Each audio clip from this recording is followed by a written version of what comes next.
along, okay? But Matt, could you tell us, can you tell us a little bit about your story of faith? Because I read just a little blurb on your website, but I would like to hear more about that. Sure. So I grew up in a very conservative Christian household. It was Southern Baptist, and it was definitely one of those bubble type environments. And as I got older, and as I was turning 17, I was about to get out of high school. I was getting more independent to where my faith needed to not just rely on my parents; it needed to become my own. And I just started to have doubts. I'm like, why do I think any of this is true? Why do I actually think that Jesus is real, that Jesus rose from the dead and all this? And I met with friends, I met with family members, I went and met with a pastor and just asked him that question. And other than the pastor, they couldn't give me any sort of reasonable response. It was just, well, I just know it's true. And it's like, okay, well, I don't, so what am I supposed to do with that? And when I met with the pastor, the only response he could give me was, well, if God doesn't exist, then there can't be any meaning in life, which, okay, well, then maybe God doesn't exist and there's no ultimate, transcendent meaning in life. Like, that doesn't mean that there is a God. It just means here's a consequence if there wasn't a God.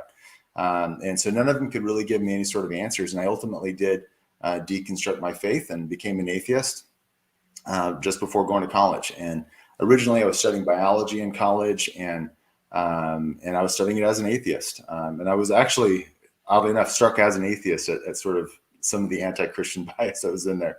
I had one professor who said, hey, we're teaching evolution today. If you're a Christian, you can have whatever beliefs you want, but in this class, we're going to teach the truth. And it's like, okay, that's a bit pejorative. But, but actually, as I studied, I was studying the human cell. And I remember vividly in my cellular physiology class, and I'd gotten into my fourth year, my cellular physiology class, I was opening a textbook and I was looking at the surface of the human cell. And it is absolutely amazing. Absolutely amazing. I mean, if you've ever seen any of these like YouTube simulations of the inside of a cell, those are radically dumbed down. I mean, it is just amazing what's going on in a cell. And I didn't have the language for it at the time, but I remember just looking at it in my textbook and thinking, this is never just going to fall together like this, no matter how much time you give it. So I came to believe that there must have been design in the human cell, that there had to have been an intelligence because of what I found there. And granted, like I know that there's probably people in the chat thinking, oh, that's horrible, all this. But, to be honest with you, I can just tell you, like I studied it for years. As an atheist, I was not trying to find God. I was struck by what I found there. And so that had a dramatic impact on me. And as a result, some other things were going on in my life, and I ended up returning and recommitting my life to Christ about 6 months later. And having had that experience, both the experience of family members and friends who had, were very well-meaning, loved them all very, very much, but just didn't have any sort of response for me.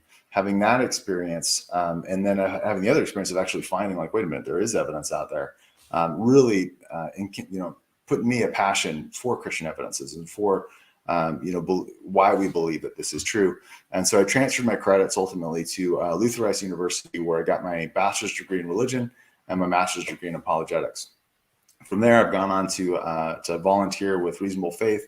I had help with Dr. Craig's Overflow Q&A. So you write into Dr. Craig. He gets a lot of emails. Sorry, everybody. But he doesn't answer them all personally. And so I'm part of an Overflow team that if he can't get to a question, they'll route it to the team that I'm a part of, and we'll give you some sort of response. And then recently with Cocked Up Apologetics, I've been trying to foster those kinds of conversations. Awesome. Thank you for sharing your story. Well,